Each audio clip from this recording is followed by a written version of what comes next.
Okay, so here's the euro pound on the 5 minute chart. Now, we're down on the 5 minute chart to show you that there's even money spots here. I wanted to make sure that it's clear that it's on every time frame. The illusion exists on every time frame. So let's take a look here. Markets are going down, down, down, holds below this area. Okay, seller's territory. If we look at the nitty gritty says buyer's territory for this little moment here, right? Up here, pull back, holds, holds, holds. They're looking for buys, while these guys are looking for sells. So we got the money spot there. Looking for the next area.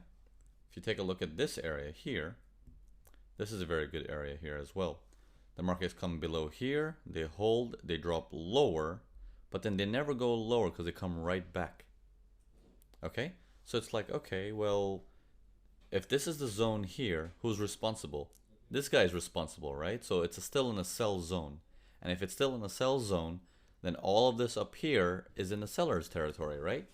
As the buyer comes up, pulls back, comes up, and then 120% retracement, that's like, hey, the sell's back on.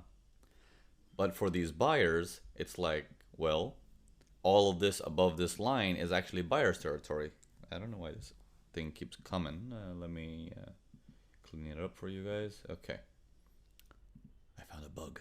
All right, here we go. So for them, it's like this is all buyer's territory, so anything doesn't matter. It's all buyer's area. So all of this zone here starts to become like money spot again. Okay, so even in the market turn, every moment when there's a money spot, the market begins to move. Okay, that's the most important timing aspect of things. Okay, so what we're gonna do now is we're gonna take it a step further and be like, okay, well, if that's always gonna be the issue, how do we deal with it? How do we deal with it? And the answer lies with time frames. Now, time frames, we're going to be discussing in a bit, has a lot to do with understanding of how you want to trade. Without knowing how you want to trade, time frames have no meaning. Okay?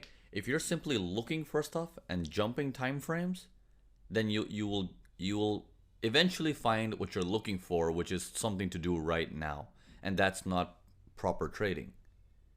Okay, if you're doing proper trading, you need to understand what kind of lifestyle do you want from trading.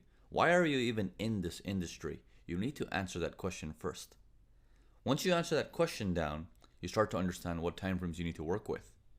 Once you understand your time frames you need to work with, we're going to go into the next lesson now, where I'm going to explain to you the 2 time frame rules, all the ups and downs with time frame trading, and how to gauge the money spot with the time frame, and what it means to have multiple time frames. Okay, so on to the next lesson.